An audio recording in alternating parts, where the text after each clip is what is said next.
তো আল্লাহ রাব্বুল আলামিন বেশ কিছু কসম করেছেন, তারপরে যে বিষয়গুলো এসেছে সেই বিষয়গুলোর মধ্যে আপনার হযরত মুসা আলাইহিস সালাতু সালাম তিনি একটা পরিবেশে আল্লাহ পাক যখন তাকে পাঠিয়েছিলেন ফিরাউনের কাছে, বলেছিলেন যে আপনি ফিরাউনের কাছে যান, নিশ্চয় সে সীমা লঙ্ঘন করেছে। এরপরে আল্লাহ তাআলা আবার প্রশ্ন রেখেছেন মক্কার কাফেরদের সামনে যে আসমান সৃষ্টি করা বেশি কঠিন না জমিন, কোনটা? তারপরে এই যে জমিন থেকে যে ফসল উৎপাদিত হয়, আকাশ থেকে পানি বর্ষণ করা হয়, তার দ্বারা জমিন থেকে আবার ফসল উদ্গত হয়, এ সকল বিষয়গুলো এখানে এসেছে। এরপরে কিয়ামত প্রসঙ্গে, হাসর প্রসঙ্গে বেশ কিছু আলোচনা এই সূরার মধ্যে এসেছে। তো আমি সবগুলো নিয়ে আসতে পারবো না, খুবই সংক্ষিপ্তভাবে আপনাদের সামনে, আসলে আমার প্রস্তুতি সেভাবে নেই, তো যতটুকু পারি ইনশাল্লাহ বলার জন্য চেষ্টা করব। আমরা সবাই একটু মনোযোগ সহকারে বিষয়গুলো শোনার চেষ্টা করি।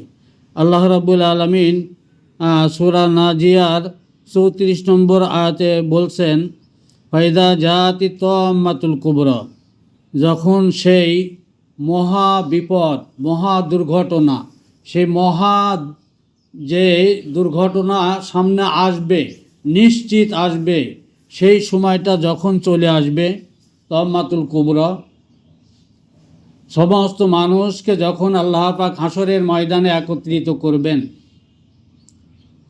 তখন প্রত্যেকটা মানুষ নিজ নিজ চিন্তায় তারা ব্যস্ত হয়ে পড়বে। প্রত্যেকেই নিজের চিন্তায় ব্যস্ত হয়ে পড়বে, আর কারো চিন্তা করার সুযোগ সেখানে থাকবে না।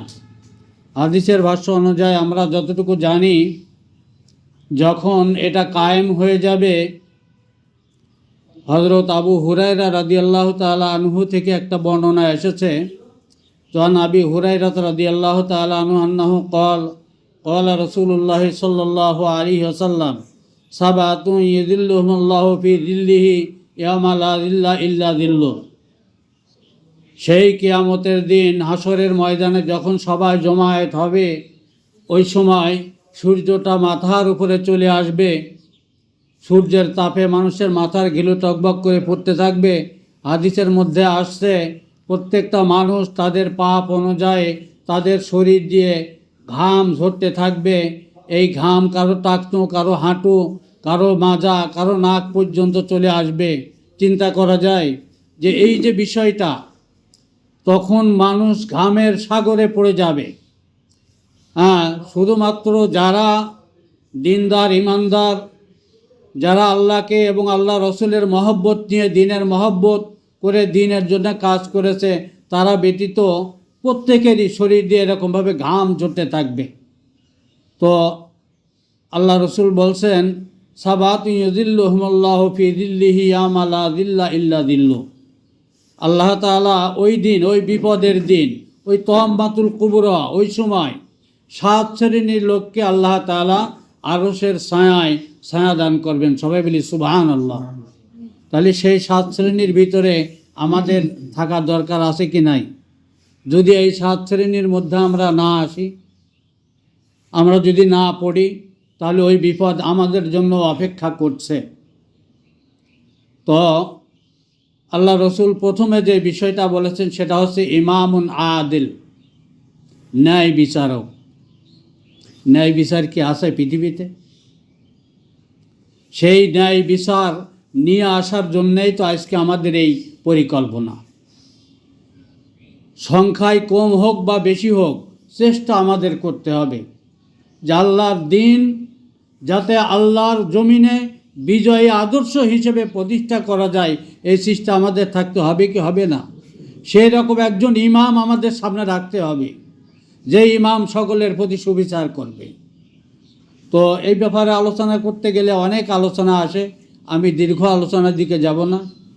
তো আল্লাহ রসুল 1 নম্বরে বলছেন ইমামুন আদিল, ন্যায় বিচারক, ন্যায় শাসক, যিনি দিন ইসলামের নীতি অনুযায়ী বিচার ফয়সালা করবেন এই রকম একজন শাসক আমাদের দরকার আছে কি নাই? এরপরে আল্লাহ রসুল বলছেন ওয়াশাবুন নাশা ফি ইবাদাতিল্লাহ, 2 নম্বরে যেই যুবক ওই মহাবিপদের দিনে আরো সেই ছায়ায় তারা থাকবে। 2 নম্বরে হচ্ছে ওয়াশাবুন নাশা ফি ইবাদাতিল্লাহ, যারা তার যৌবনকালটাকে ইবাদত বন্দেগীর মাধ্যমে কাটিয়েছে। সবাই বলি সুবহানাল্লাহ। আমরা তো এখন বেশিরভাগই পৌরত্বের পর্যায়ে চলে গেছি।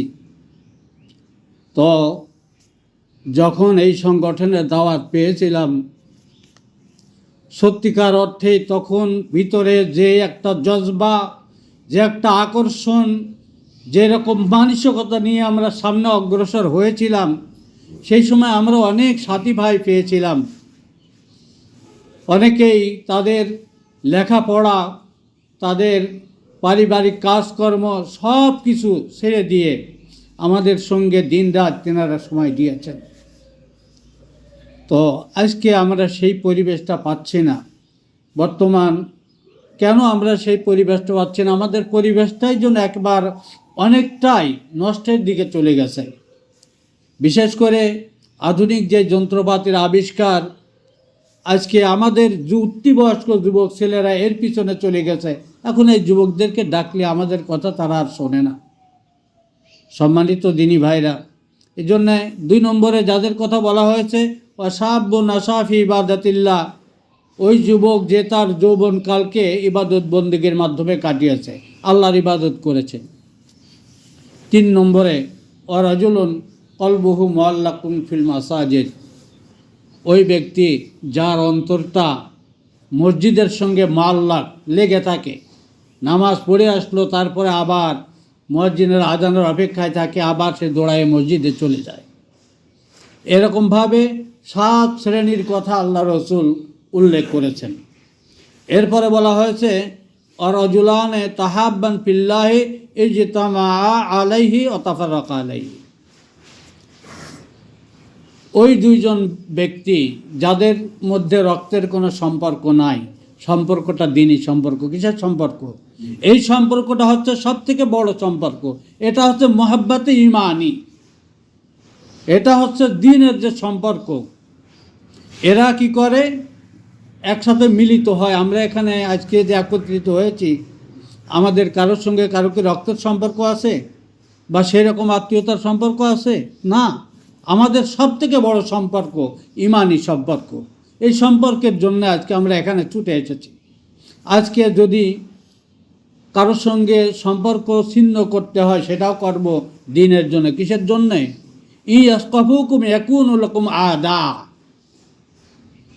আজকে যাদের সঙ্গে আমাদের বন্ধুত্ব, যাদেরকে আমরা বন্ধু মনে করি, বিশেষ করে এই যে আমাদের পার্শ্ববর্তী রাষ্ট্র হিন্দু রাষ্ট্র, তারা মূর্তি পূজক, আমরা ক্ষমতার জন্যে তাদের সঙ্গে অনেকটা সম্পর্ক রেখে চলার চেষ্টা করি কি করি না? অনেক রাজনৈতিক দল এই কাজগুলি করে যায়। কিন্তু ইসলামকে এটা অনুমোদন দেয় না। বাহ্যিকভাবে আমরা তাদের সঙ্গে শত্রুতা করব না, কিন্তু তাদেরকে আমরা অকৃত্রিম বন্ধু হিসেবে আমরা গ্রহণ করতে পারি না। তা আজকে আমরা এখানে যারা এসেছি, অরজুলান তাহাব্বান ফিল্লাহি ইজতামান আলাইহি ওয়া তাফাররাকা আলাইহি, আমরা সম্পর্ক করব, পরস্পরকে আমরা মহব্বত করব, একে অপরকে মহব্বত করব এবং অপরের সঙ্গে সম্পর্ক ছিন্ন করব। এটা শুধুমাত্র দ্বীনের জন্যে। এই কাজটা যারা করতে পারবে, আল্লাহ রসুল বলেন আল্লাহ তাআলা ওই সেই মহা বিপদের দিনে যখন কোন আরশের ছায়া ছাড়া আর কোনো ছায়া থাকবে না, সেই আরশের ছায়ায় আল্লাহ পাক আমাদেরকে ছায়া দান করবেন। সবাই বলি সুবহানাল্লাহ। আমরা সেই ছায়ার থাকতে চাই কি চাই না? এরপরে আসেন, এরপরে আরও কথা আসছে। তো যা হোক, কথা লম্বা হয়ে যাবে, এই কারণে আমি আলোচনা দীর্ঘায়িত করতে চাচ্ছি না। তো এরপরে আল্লাহ পাক বলতেছেন, যখন সেই মহা বিপদের দিন, বিপদের সময় যখন চলে আসবে, সেই দুর্ঘটনা যখন ঘটে যাবে, ইয়াউমা ইয়াতাযাক্কারুল ইনসানু মা সাআ, ওই দিন প্রত্যেকটা মানুষ তারা স্মরণ করবে, তাদের মনে পড়বে, তার মনে তাদের মনে সব ভেসে আসবে যে না, তারা পূর্বের জীবনে কে কোন কাজের পিছনে সময় ব্যয় করেছে, কে ভালো কাজ করেছে, কে মন্দ কাজ করেছে, এই বিষয়গুলো সব তার স্মরণে চলে আসবে। আজকে সত্যিকার অর্থে আমি আপনি যদি আমাদের পিছনের জীবনের ইতিহাসটা, পিছনের জীবনের পাপ পুণ্যের হিসাবটা যদি একটু কষে নেই, তাহলে দেখব হয়তো বা আমরা জাহান্নাম থেকে নাজাত পেতে পারবো না। সম্মানিত সাথী ভাইরা, তো ওই দিন আমাদের সব কিছু কিন্তু মনে পড়ে যাবে। এখন আজকে আমরা যারা একটু দিন নিয়ে চিন্তা ভাবনা করি, আমাদের যে বিষয়টা, আর বিশেষ করে আমাদের অধিকাংশ মানুষের ভিতরে এই চেতনা বোধটুকু জাগ্রত নাই যে কোনটা ভালো আর কোনটা মন্দ। যেখানে গেলে আমার 2 পয়সা লাভ হয় সেই দিকেই আমরা ছুটতে চাই। সম্মানিত সাথী ভাইরা, এই জন্যে ওই দিন আমাদের সব, আমরা যে চেষ্টা প্রচেষ্টা দুনিয়ায় করেছি, দুনিয়ার জন্য করেছি না পরকালের জন্য করেছি, সবগুলো আমার আপনার মাথায় কিন্তু চলে আসবে। এরপরে আল্লাহ পাক বলছে অভুরি জাতিল জাহিম উলিমাইয়ার, এবং দর্শকদের জন্য জাহান্নামকে উন্মুক্ত করে দেওয়া হবে, প্রকাশ করে দেওয়া হবে। এগুলো প্রকাশ পেয়ে যাবে জাহান্নাম, আমরা দেখতে পারবো জাহান্নামের সেই লেলিহান শিকা। জাহান্নাম সম্পর্কে হাদিসের মধ্যে অনেক বর্ণনা এসেছে যে জাহান্নামের যে আগুন, এটা হচ্ছে দুনিয়ার আগুনের চেয়েও 70 গুণ বেশি তাপ সম্পূর্ণ। একটা হাদিসের মধ্যে আসছে যে জাহান্নামকে 1000 বছর পর্যন্ত আল্লাহ তাআলা এই অগ্নি প্রজ্বলন করেন। 1000 বছর পরে এর এই আগুনের রং হচ্ছে লাল। এরপরে আর 1000 বছর পর্যন্ত এটাকে উত্তাপ দেওয়া হয়, তখন তার রং হয় হচ্ছে সাদা। এরপর আবার 1000 বছর পর্যন্ত এটাকে উত্তাপ দেওয়া হয়, তখন এর রং হয় গাঢ় অন্ধকার। তো সেই জাহান্নামের মধ্যে আমাকে আপনাকে যদি নিক্ষেপ করা হয়, সেই দহন যন্ত্রণাকে আমরা সহ্য করতে পারবো? আল্লাহ পাক কোরআনের ভিতরেই বলেছেন ওয়াকুদুহান নাস ওয়াল হিজারা, জাহান্নামের ইন্ধন হবে মানুষ এবং পাথর। তো ওই ইন্ধনযুক্ত জাহান্নাম আর দুনিয়ার যে আগুন, এই আগুন সামান্য আগুনের একটা টুকরা আমি আপনার হাতের উপরে নিয়ে কয় সেকেন্ড রাখতে পারবো না। তাহলে সেই জাহান্নাম, যদি আমরা জাহান্নামের উপযুক্ত হই, জাহান্নামে আমাদের যেতে হবে, আমরা কি সেই দহন যন্ত্রণা সহ্য করতে পারবো? সম্মানিত সাথী ভাইরা, এই জন্যে জাহান্নাম থেকে মুক্তি পাওয়ার যেই রাস্তা আল্লাহ রসুল আমাদেরকে বাতলিয়ে দিয়েছেন, আমাদেরকে সেই রাস্তায় চলতে হবে। সম্মানিত দিনী ভাইরা, এরপরে আল্লাহ পাক বলছে আম্মা মান তাগা, অথবা বিষয় হচ্ছে এই যে কিছু মানুষ আছে যারা সীমা লঙ্ঘন করে, সীমা অতিক্রম করায় যাদের অভ্যাস। আল্লাহ পাক মুসা আলাইহিস সালামকে বললেন ইযহাব ইলা ফিরআউন ইন্নাহু তাগা, ইযহাব ইলা ফিরআউন, আপনি যান ফিরআউনের কাছে, নিশ্চয় সে সীমা লঙ্ঘন করেছে, সে সীমা অতিক্রম করেছে। আজকে আমাদের দেশে তগুতের অভাব নাই। এই যে তগুত, মূলত এই যে মানব রচিত আইন, এটাও তগুতি আইন। আজকে আমরা সেইটাকে বাস্তবায়ন করার জন্যে অনেকেই আমরা ইসলামী শরিয়াকে অবিশ্বাস করতেছি, ঘোষণাও দিচ্ছি যে আমরা ইসলামী শরিয়া বুঝি না, ইসলামী শরিয়ার প্রতি আমরা বিশ্বাস করি না, ইত্যাদি কথাও আমরা আমাদের মধ্য থেকে অনেকেই বলে থাকি। এরপরে আল্লাহ পাক বলছেন ওয়াসর হায়াত দুনিয়া, আর দুনিয়ার জীবনকে, পার্থিব জীবনকেই তারা অগ্রাধিকার দেয়। মূলত আমার পার্থিব জীবনের প্রতি বেশি আকর্ষণ না পরলৌকিক জীবনের প্রতি আমার বেশি আকর্ষণ, সেই বিষয়টা আমাদেরকে হিসাব করা দরকার যে আমরা দুনিয়া নিয়ে বেশি ব্যস্ত না পরকাল নিয়ে আমরা বেশি ব্যস্ত। আমরা লক্ষ্য করেছি, দেখেছি আল্লাহর নবী এবং তার সাহাবা আজমাইন, তেনারা খেয়ে না খেয়ে সব সময় তাদের চিন্তা এবং ফিকিরের ভিতরে ছিল এইটা। যেমন কোরআনের ভিতরে এসেছে, আল্লাহ পাক বলেন, ওয়াল্লাযী আরসালা রাসূলাহু বিল হুদা ওয়া দীনিল হক লিইয়ুযহিরাহু আলাদ-দীনি কুল্লি, সকল বাতিল দ্বীনের উপরে দ্বীনে হককে বিজয়ী করার জন্যে আল্লাহ রসুল এবং তার সাহাবা আজমাইন কি অক্লান্ত পরিশ্রম করেছেন, এ বিষয়টা কিন্তু আমাদের অজানা নয়। তো যদি সত্যিকার অর্থে আমি আপনি ইমানদার হয়ে থাকি, দিন যেহেতু বিজয় নেই, এই দিনকে বিজয়ী করার জন্যে আল্লাহ রসুলের দেয়া তরিকা অনুযায়ী আমরা কাজ করতে রাজি আছি তো ইনশাল্লাহ। দুনিয়ার জীবনকে আমরা অগ্রাধিকার যদি দিয়ে থাকি, তাহলে পরকালে সেই অনুযায়ী কিন্তু আমরা আমাদের সেই প্রাপ্তি সেটা আমরা পেয়ে যাব। ও আসরুল হায়াতের দুনিয়া, তারা কি করে, দুনিয়ার জীবনকেই অগ্রাধিকার দেয়, পরকালের উপরে তারা দুনিয়াকেই বেশি গুরুত্ব দিয়ে থাকে। এরপরে আল্লাহ রাব্বুল আলামিন বলতেছেন, ফাইন্নাল জাহিমা হিয়াল মাওয়া, যারা সীমা অতিক্রম করে, সীমা লঙ্ঘন করে এবং পার্থিব জীবনকে পরকালের উপরে স্থান দেয়, তাদের অবস্থাটা কি হবে? ফাইনাল জাহিম হিয়াল মাওয়া, তাদের আবাসস্থল হবে হচ্ছে জাহান্নাম।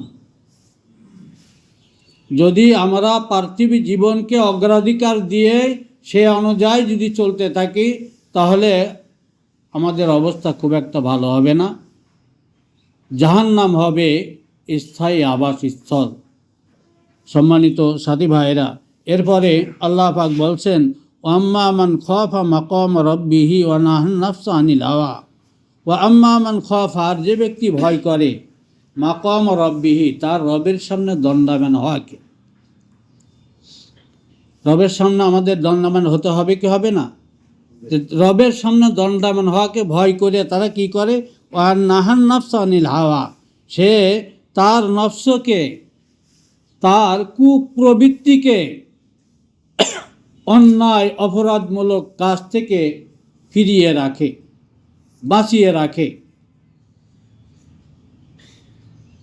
যে ব্যক্তি আসলে এই যে নফস, হাওয়া, এটা সব সময় মানুষকে খারাপ কাজের দিকে প্ররোচিত করে, খারাপ কাজের দিকে নিয়ে যায়। মূলত এই যে নফস আমার আপনার, আমাদের প্রত্যেকেরই আছে কি নাই? যেখানে আমরা একটু আনন্দ পাই, যেখানে গেলে আমার হয়তো একটু তৃপ্তি আশা করি, মূলত এই চাহিদা প্রত্যেকের ভিতরেই কম বেশি আল্লাহ পাক দিয়ে দিয়েছেন।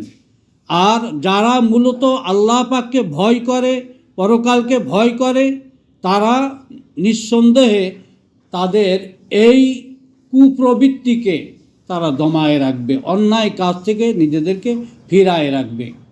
আজকে নফসের প্ররোচনায় আমরা অনেক অন্যায় কাজ করে থাকি। মূলত ইমানের হালতে যদি কোনো মানুষ এরকম কোনো অন্যায় করে, করার পরে যদি সে ফিরে আসে, সেটাকে অন্যায় বুঝে অনুতপ্ত হৃদয়ে অনুশোচনা নিয়ে আল্লাহ পাকের কাছে মাগফিরাত কামনা করে, তওবা করে, তাহলে আল্লাহ পাক তাকে ক্ষমা করে দেন। সবাই বলি সুবহানাল্লাহ। তা আমরা যদিও দিনের উপরে চলার চেষ্টা করি, আমাদের দ্বারা ভুলভ্রান্তি হতে পারে কি পারে না? আমাদের ভিতরেও এই হাওয়া আছে কি নাই? হাওয়া হচ্ছে আরবি শব্দ। হাওয়া, হা ওয়া আলিফ হামজা, এই হাওয়া হচ্ছে আপনার বাতাস। এই হাওয়াটার অর্থ কি? বাতাস। এই বাতাস কখন কোন দিক দিয়ে যায় এটা কিন্তু বলা মুশকিল। কখনো উত্তর থেকে দক্ষিণে, কখনো পূব থেকে পশ্চিমে, এরকম ঘোরাঘুরি করে কি করে না। আবার এই যে হাওয়া, এই হাওয়াটা হচ্ছে হা ওয়া পরে ইয়া, এই দুটো কিন্তু একই জায়গা থেকে আসছে। তো এই যে নফস কখন কোন দিকে যায় এটা বলা কিন্তু মুশকিল, এটা বাতাসের মতো।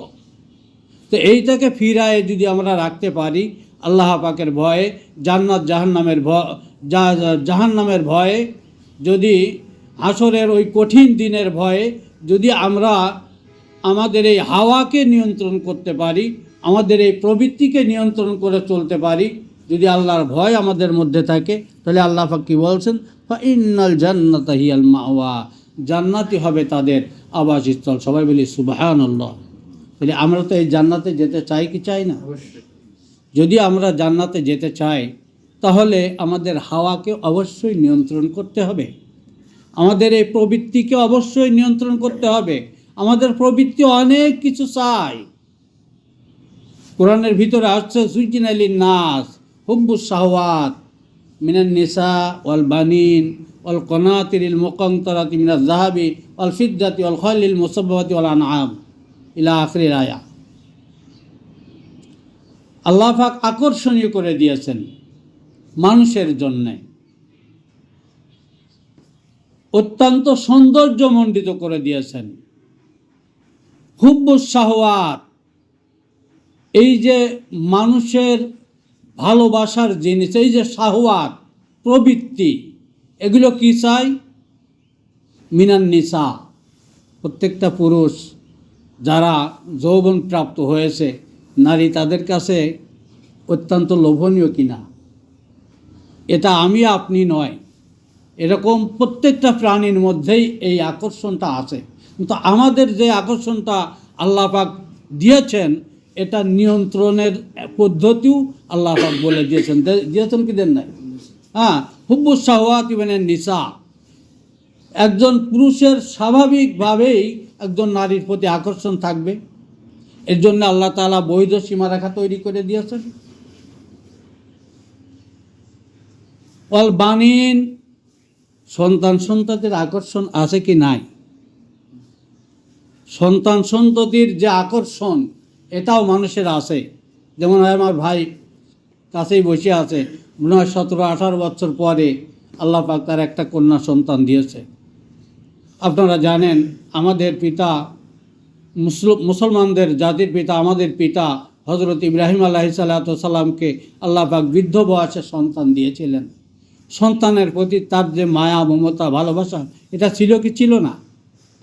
আর আল্লাহ পাক সব থেকে ভালোবাসার জিনিসকে বললেন যে আমার রাহে কুরবানি করো। তিনি করতে পেরেছিলেন কি পারেন নাই?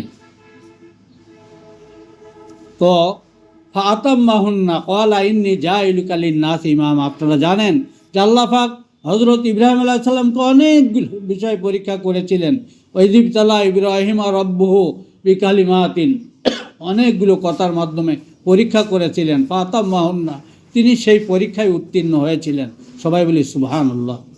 তার ভিতরে একটা ছিল এই পুত্র কুরবানির ঘটনা। তাহলে সন্তানের প্রতি মানুষের আকর্ষণ আছে কি নাই? একটা বিষয় আমি আপনাদের সঙ্গে পরামর্শের আলোকেই বলছি যে গত 2 দিন আগে আমার কাছে একজন বলছে যে আমার একটা মানে পালিত পুত্র, আপনি জানেন, একটা কন্যা, তো দীর্ঘদিন প্রতিপালন করছি, তো এখন তার রেজিস্ট্রেশনের সময় তা আমি কি করব, ইসলামী নিয়মটা কি, কার পরিচয় সে বড় হবে? তো আমি একজন ইমাম সাহেবের কাছে গেছিলাম, তো উনি বললেন যে সমস্যা নাই, আপনার পরিচয় বড় হবে। তখন কিছুদিন আগেই সম্ভবত সূরা আহজাব সম্পর্কে আমাদের আলোচনা হয়েছিল। তা আমি সূরা আহজাবটা খুলে দেখলাম, দেখে ওখানে একটু ভালো করে পড়ে নিয়ে বললাম যে ভাই, আসলে উনি যে বিষয়টা বলছেন এটা হয়তো ঠিক না। আমি কোরআন অনুযায়ী যতটুকু বুঝি, তো এইটা আপনার পরিচয় হবে না। আপনার এই রেজিস্ট্রেশন হবে এবং বিয়ের সময় সে তার মূল বাবা মার পরিচয় বড় হবে। হজরত যায়েদ বিন হারেসা আল্লাহ রসুলের পালক পুত্র ছিলেন কি ছিলেন না? তো কথায় কথা আছে। তো এখন যদি এই মশলাটা ভাইয়ের জানা থাকে, একটু পরিষ্কার যদি খোলসা করে দিলে। হ্যাঁ, তো আমিও যা হোক এটা বলছি। তো যা হোক, এই যে সন্তানের প্রতি মানুষের আকর্ষণ আছে কি নাই, তাহলে এইগুলো মহব্বতের তবেই, হ্যাঁ, অভ্যাসগত যে ভালোবাসা, এটা প্রত্যেকের ভিতরে আছে কি নাই? এটা আছে। হুব্বুস শাহওয়াতি মিনান নিসা ওয়াল বানিন ওয়াল কনাতিরিল মুকান্তারা, এরকম বিস্তারিতভাবে আসছে। অঢেল সম্পদের মালিক আমরা হতে চাই, এই বিষয়গুলি আল্লাহ পাক জানেন। কিন্তু তারপরে শেষে যায় বলতেন যে এটা হচ্ছে দুনিয়ার পার্থিব জীবনের খুবই স্বল্প, নগণ্য, সামান্য কিছু, আর তোমাদের জন্য পরকালে রয়েছে অনেক বড় বড় পুরস্কার। সবাই বলি সুবহানাল্লাহ। সম্মানিত দিনী ভাইরা, ওই আলোচনা দীর্ঘায়িত করতে পারছে না। তো আল্লাহ পাক এখানে বলছেন যে যারা নিজের হাওয়াকে, নিজের প্রবৃত্তিকে যারা নিয়ন্ত্রণ করতে সক্ষম হলো, ফাইন্নাল জান্নাতা হিয়াল মাওয়া, জান্নাতই হবে তার বাসস্থান। আর জান্নাত সম্পর্কে আমরা কম বেশি জানি কি জানি না? আমরা সবাই জানি। আল্লাহ পাক বলেছেন যে আবশিরু বিল জান্নাহ, অনেক জায়গায় আসছে অবাশিরিল্লাযীনা আমানু ওয়া আমিলুস সালিহাতি আন্না লাহুম জান্নাতিন তাজরি মিন তাহতিহাল আনহার। আল্লাহ পাক বলছেন, হে রাসূল, আপনি সুসংবাদ দিন যারা ঈমান এনেছে এবং নেক আমল করেছে, আন্না লাহুম জান্নাতিন তাজরি মিন তাহতিহাল আনহার, তাদের জন্য এমন জান্নাত রয়েছে যার তলদেশ দিয়ে নহরসমূহ প্রবাহিত। সবাই বলি সুবহানাল্লাহ। এরপরে আরও অনেক বর্ণনা আছে। তো আমরা তো সবাই চাই যে অন্তত জান্নাতের কোনায় একটু জায়গা যেন আমরা পাই। এই জন্যই তো আজকে আমাদের এই সম্পর্ক, এই জন্যই তো আজকে আমাদের এখানে আগমন। আমরা চেষ্টা করব যে যাতে করে আমরা এই জান্নাতের পথে চলতে পারি। সম্মানিত সাথী ভাইরা, এরপরে আল্লাহ পাক বলতেছেন, ইয়াসআলুনা কানিস সাআতি আইয়ানা মুরসাহা। হে রাসূল, তারা আপনাকে জিজ্ঞাসা করে, ইয়াসআলুনাকা আনিস সাআহ আইয়ানা মুরসাহা, কিয়ামত সম্পর্কে আপনাকে তারা জিজ্ঞাসা করে। আইয়ানা, মূলত এর আইয়ানা শব্দের অর্থ হচ্ছে মাতা, কখন। হ্যাঁ, আইয়ানা মুরসাহা, কখন সেটা সংগঠিত হবে, কিয়ামতের দিন তারিখ কবে। কাফের মুশরিকরা আল্লাহ রসুলকে নাজেহাল করে যে তুমি যে কিয়ামতের কথা বলো, এই শুধু শুধু এই কথাগুলো বলে আমাদেরকে ভয় দেখাও, তা তোমার ওই কিয়ামতটা কবে, কখন, কোন সময় হবে, দিন তারিখ তো কিছু বলো না, এগুলো আমাদেরকে একটু বলো। তো এইরকম প্রশ্ন যখন আল্লাহ রসুলের কাছে আসতে থাকে, হযরত আব্দুল্লাহ ইবনে মাসউদ রাদিয়াল্লাহু তাআলা আনহু থেকে একটা বর্ণনা এরকমভাবে আসছে তাফসীরে কুতুবের মধ্যে, অনেক আগে পড়া, যে সেখানে উনি বলছিলেন যে আল্লাহ রসুলের মনের ভিতরেও এই বিষয়ে একটু চিন্তা হয় যে এই কিয়ামতটা যদি নির্দিষ্ট করে বলা হতো। আসলে অনেক ঘটনা আছে, আমরা শৈশবে অনেকেই হয়তো বা অনেক ধরনের উপন্যাস পড়েছি বা অনেক ধরনের ঘটনা পড়েছি, পড়ি নাই, মনে হয় যেন একটা বই শেষ করলাম, এরপরে আরও কিছু জানা দরকার ছিল। যেমন হজরত ইউসুফ আলাইহিসসালামের ঘটনা আপনাদের জানা আছে। তো হজরত ইউসুফ আলাইহিসসালামের ঘটনা যতটুকু আমাদের জন্য প্রয়োজন, আমাদের জন্য শিক্ষণীয়, সেই বিষয়গুলো কিন্তু আল্লাহ পাক তুলে ধরেছেন। কিন্তু পরে ইউসুফ আলাইহিসসালামের সঙ্গে জুলাইখার বিবাহ হলো কি না হলো, এই ব্যাপারে কিন্তু কোরআন হাদিসে আমি তো কেমন করে তথ্য পাইনি। হ্যাঁ, কিন্তু অনেক পুঁথি পুস্তকের মধ্যে আপনি পাবেন ইউসুফ জুলাইখার বিবাহ, তাদের পারিবারিক জীবন, এগুলোও তুলে ধরা হয়েছে। হ্যাঁ, তো এই যে এইখানে এসে মনে হয় যেন বিয়েটা তো মনে হয় কি দরকার, হ্যাঁ আসে নাই, জুলেখার নামটা অন্য কোথাও থেকে নেয়া। মূলত এখানে কি এটা নিশ্চিত নয়, কারণ আল্লাহর কাছে ওটা প্রধান নয়। মূলত এখানকার শিক্ষা কি, এখান থেকে যে শিক্ষাটা আমাদের জন্য আছে ওই শিক্ষাটা আমরা নেব। মূলত বিয়ে হইল কি না হইল, তার কয়টা সন্তান আদি আছে না আছে, ওই বিষয়গুলো কি আমাদের জন্য জরুরি? ওইটা আমাদের জন্য জরুরি না। কিন্তু এখন এরকম ভাবে হযরত আব্দুল্লাহ ইবনে মাসউদ আল্লাহর নবীর ভিতরে একটা কেমন অনুপ্রেরণা সৃষ্টি হচ্ছিল যে শোন তারিখ এগুলো। হ্যাঁ, তো তখন আল্লাহ পাক বলে দিলেন যে ফিমা আনতা মিন যিকরাহা, হ্যাঁ, এই যে এইটা বলার দায়িত্ব আপনার না, কখন কিভাবে সংগঠিত হবে না হবে এই বিষয়টা বলার দায়িত্ব আপনার না। হ্যাঁ, মূলত এই দিন তারিখ এগুলোর বিষয়টা এটা আপনার বলার দরকার না। সুতরাং যারা আল্লাহকে ভয় করে, যারা ওই দিনটাকে ভয় করে, যারা ঈমানদার, তাদের জন্যই তারা এইটুকুই বিশ্বাস করবে যে হ্যাঁ এই দিনটা ঘটবে, নিশ্চিত এই দিনটা আমাদের সামনে আসবে, সুতরাং সেই অনুযায়ী তারা আমল করবে। এটা বলা আপনার দায়িত্ব না।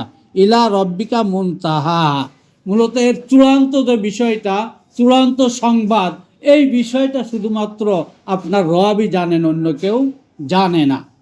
আমরা জানি হাদিসে জিবরিল নামে একটা হাদিস আছে, আপনারা জানেন। তো ওই হাদিসের মধ্যে আল্লাহ রসুলকে জিজ্ঞাসা করা হয়েছে যে মাল ইমান, মাল ইসলাম, মাল এহসান, এগুলো জিজ্ঞাসা করা হয় নাই যে ইমান কি, ইসলাম কি, এহসান কি? আল্লাহ রসুল সুন্দর করে উত্তরগুলো দিয়ে দিলেন। সবাই বলি সুবহান আল্লাহ। তারপরে জিজ্ঞাসা করলেন যে কিয়ামত কবে হবে? আল্লাহ রসুল তখন বললেন, যিনি প্রশ্নকর্তা তার থেকে উত্তরদাতা বেশি জানে না। তো তাহলে বিশেষ ইমারত কিছু বলে দেন, হ্যাঁ, তার কিছু আলামত আপনি বলে দেন, এগুলো বলে দেন। তো আল্লাহ রসুল তখন কিছু আলামত বলেছিলেন, যেগুলো সম্পর্কে আমরা কম বেশি জানি। তো সম্মানিত দিনী ভাইরা, তো সময় লম্বা হয়ে যাচ্ছে, এই জন্যে আলোচনা দীর্ঘায়িত নয়। তো এখানে আল্লাহ পাক বলতেছেন ইলা রব্বিকা মুনতাহা, এই কিয়ামত কখন কিভাবে হবে না হবে এর চূড়ান্ত জ্ঞান এটা শুধুমাত্র আল্লাহ তাআলারই আছে, অন্য কারোর এই জ্ঞান নাই। ইন্নামা আনতা মুনযিরু মান ইয়াখশাহা, হ্যাঁ হে রসুল, আপনি শুধুমাত্র তাদেরকে সতর্ক করবেন, হ্যাঁ, যারা ওই কিয়ামতের দিনটাকে ভয় করে, যারা আল্লাহকে ভয় করে, যারা জাহান্নামকে ভয় করে, তাদেরকে আপনি শুধুমাত্র সতর্ককারী, তাদেরকে সতর্ক করে দিবেন। তারা আপনার সতর্ক করলে তারা নিজেরা নিজেদের থেকে সংশোধন হয়ে যাবে। এরপরে আল্লাহ পাক বলতেছেন কান্নাহুম ইয়াওমা ইয়ারাউনাহা, যখন ওই কিয়ামত সংগঠিত হয়েই যাবে তখন তারা দেখবে। যখন এটা দেখবে লাম ইয়ালবাসু, তখন তারা বলবে যে আমরা তো আসলে অবস্থান করিই নাই, হ্যাঁ, ইল্লা আশিয়াতান, এক সন্ধ্যা আও দুহা, অথবা এক সকাল। যখন কিয়ামত সংগঠিত হবে তখন ওই সমস্ত লোকেরাই তখন বলবে দুনিয়ায় এখন আমাদের আয়ুষ্কাল খুবই কম। আপনারা জানেন যে আমাদের আদিপিতা হযরত আদম আলাইহিস সালাম তিনি 1000 বছর আয়ুষ্কাল পেয়েছিলেন। তারপরে আপনার 800, 900, 500, 200, 300, এখন তো আমাদের আয়ুষ্কাল একেবারেই কম। তো এই যে আমরা যে আয়ুষ্কাল পেয়েছি এই সময়টা সম্পর্কে যখন আমরা ওই সময়টা সামনে আসবে তখন এরা প্রশ্ন তুলবে যে আসলে আমরা যে দুনিয়ায় ছিলাম সেই সময়টা তো আসলে কিছুই ছিল না, হ্যাঁ, আমরা সামান্য একটা সকাল অথবা একটা বিকাল আমরা দুনিয়ায় ছিলাম, সামান্য একটা সকাল অথবা একটা বিকাল, এই হাসরের ময়দানের তুলনায় এইটুকু সময় আমরা দুনিয়াতে ছিলাম। এখন আসলে আমাদের আয়ুষ্কাল তো খুবই নগণ্য, খুবই কম। তো এইখান থেকে আমি যে শিক্ষাটা পাই, আমার কাছে মনে হয় যে এই আয়ুষ্কালটা, এই সময়টুকু যদি আমরা একটু কষ্ট করি, মূলত এই পার্থিব জীবনের 50, 60 বা 70 বছর যারা জীবিত থাকে, তো এরা এই সময়টাকে অর্থাৎ একটু ভালোভাবে চলার জন্যে তারা শৈশব থেকে কত প্রচেষ্টা করে। তার বাবা মারা তাদেরকে কত সুন্দর করে তৈরি করার চেষ্টা করে যে বড় একটা চাকরি করবে, টাকা পয়সা, বাড়ি গাড়ি ইত্যাদি তাদের আসবে, এই জন্য তারা চেষ্টা করে। তা আমি চিন্তা করি যে এই যে সময়টুকু আমরা যতটুকু পেয়েছি, আয়ুষ্কাল আল্লাহ পাক দিয়েছেন, এই সময়টুকু আমরা একটু কষ্ট করি না কেন? দিনের জন্য যদি একটু কষ্ট করি। অনেক সাহাবী এমন ছিলেন, এসে দিন কবুল করেছেন, কালেমা পড়েছেন, আর আল্লাহ রসুলের কাছে জিজ্ঞাসা করছেন আর রাসূলুল্লাহ আমার এখন কী কাজ? বলে যে এখন জিহাদের ময়দানে যাচ্ছি, চলো। যাই কোনো আমলই করে নাই, জিহাদের ময়দানে গেছে, কাফেরদের সঙ্গে যুদ্ধ করেছে, শহীদ হয়েছে। আল্লাহ রসুল বলেছে যে সে কাজ করেছে খুব কম, কিন্তু পুরস্কার পেয়েছে সব থেকে বড়। সবাই বলি সুবহানাল্লাহ। তাহলে আমরা আমাদের এই স্বল্প আয়ুষ্কাল, তারপরেও আমরা অনেকেই এখন 50, 55, 60 বছরের অনেকেই হয়ে গেছে। আর কয়দিন দুনিয়া আমরা থাকবো? অন্তত আমরা নিজেদেরকে একটু সংশোধন করি, আমরা পুরাপুরি দিনের উপরে আসার জন্য চেষ্টা করি। তো মহান রব্বুল আলামিন আল্লাহ তাবারক ওয়া তাআলা তিনি যেন আমাদেরকে পরিপূর্ণ দিনের উপরে চলার তৌফিক দান করেন। সবাই বলি আল্লাহুম্মা আমিন। ওয়া মা তাওফিকি ইল্লা বিল্লাহ।